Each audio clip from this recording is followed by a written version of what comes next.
Bapak, Ibu, dan saudara-saudari, dan anak-anak yang terkasih, salam damai sejahtera bagi kita semua dan berkah dalam. Hari ini Rabu 7 Juli 2021, kita akan membaca, mendengarkan, dan merenungkan sabda Tuhan dari Injil Matius bab 10 ayat 1 sampai dengan 7. Bersama dengan saya, Markus Sulinggo Bayu Nusantoro, dari lingkungan Santo Matius, Paroki Santo Stefanus, Surabaya. Marilah kita berdoa. Dalam nama Bapa dan Putra dan Roh Kudus. Amin. Allah yang penuh kasih, kami mengucap syukur atas kasih yang telah Engkau berikan bagi kehidupan kami. Pada kesempatan ini izinkan kami kembali untuk mendengarkan firman-Mu. Semoga firman-Mu dapat menjadi penerang dalam kehidupan kami. Amin. Tuhan beserta kita, sekarang dan selama-lamanya. Inilah Injil Yesus Kristus menurut Santo Matius. Dimuliakanlah Tuhan.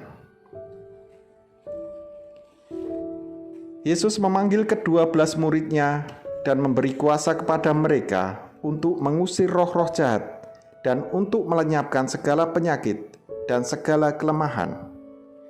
Inilah nama ke-12 rasul itu.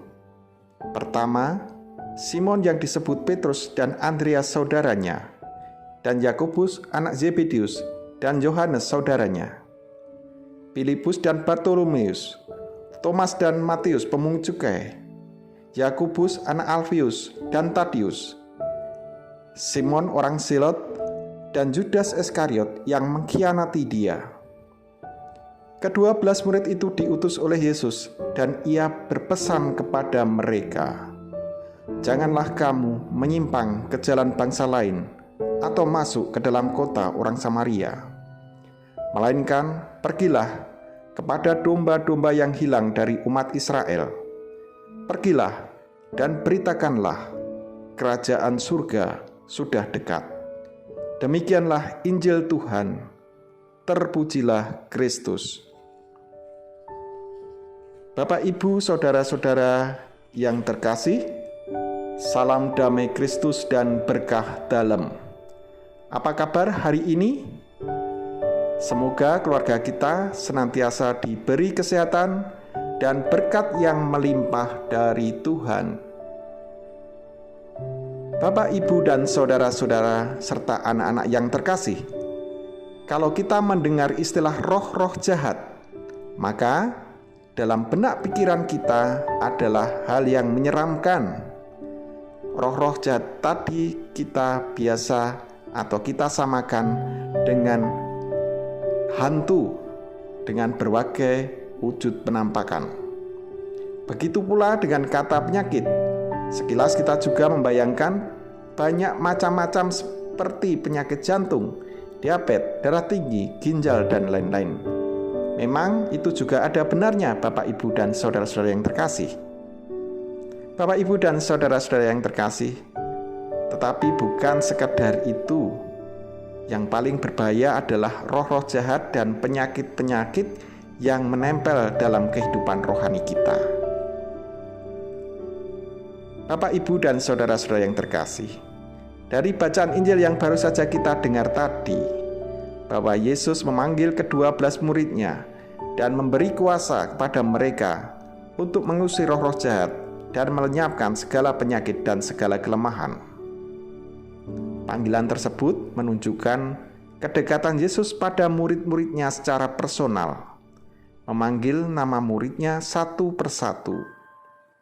Yesus sungguh mengenal pribadi per pribadi para murid-Nya secara detail.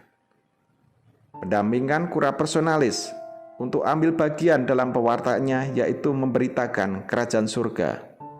Tidak sekedar itu, Bapak, Ibu, dan saudara-saudara yang terkasih. Yesus pun secara personal memberikan kuasa untuk mengusir roh-roh jahat dan menyembuhkan penyakit dan kelemahan. Itu menunjukkan bahwa Yesus begitu mencintai para murid agar tidak jatuh dalam dosa.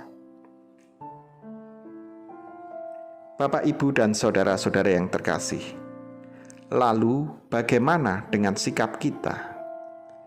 Apakah saya dan Bapak Ibu sekalian sudah mengenali anak-anak kita secara personal, pendampingan pribadi per pribadi, dan tahu betul bakat-bakat dan talenta dari anak-anak kita? Atau justru kita sering membanding-bandingkan dan menyamakan mereka dengan orang lain yang membuat mereka merasa putus asa dan tidak nyaman dalam hidupnya? Sudahkah kita sebagai pengikut Kristus mau mengusir roh-roh jahat dan menyembuhkan penyakit serta kelemahan yang menempel dalam hati dan pikiran kita, seperti iri hati, kesombongan, keserakahan, kemunafikan, dan lain-lain? Atau justru membiarkan roh-roh jahat dan penyakit-penyakit rohani itu terus menggerogoti hati dan pikiran kita, sehingga lama-kelamaan bisa mematikan kehidupan rohani kita? Seperti Yudas Iskariot yang tidak mau menggunakan kuasa yang diberikan oleh Tuhan Yesus untuk mengusir roh-roh jahat dan penyakit-penyakit yang menempel dalam hati dan pikirannya, dan justru malah turut ambil bagian dalam penyaliban Tuhan Yesus. Bapak, Ibu, dan saudara-saudara yang terkasih, marilah kita yang dipanggil secara personal oleh Tuhan Yesus mau memperbaiki hidup kita untuk tidak terjerumus dalam kesombongan, iri hati, keserakahan, kemunafikan, dan lain-lain, agar kita semakin pantas dan layak untuk ambil bagian dalam perutusan memberitakan kerajaan Allah yang dimulai dari keluarga kita masing-masing, kemudian lingkungan kerja, dan di tengah-tengah masyarakat. Berkah dalem. Bapak, Ibu, dan saudara-saudara yang terkasih, marilah kita berdoa. Tuhan Yesus, kami bersyukur kepadamu karena dengan kuasa-Mu kami diberi kesempatan untuk berusaha menjadi pribadi yang rendah hati dan jujur, untuk bisa ambil bagian dalam perutusan, dalam mewartakan kerajaan Allah, dalam keluarga kami masing-masing, dan di tengah-tengah masyarakat. Demi Kristus Tuhan dan pengantara kami. Amin. Semoga segala aktivitas kita, keluarga, orang-orang yang kita cintai, dan semua orang yang kita jumpai pada hari ini senantiasa diberkati oleh Tuhan, dalam nama Bapa dan Putra dan Roh Kudus. Amin.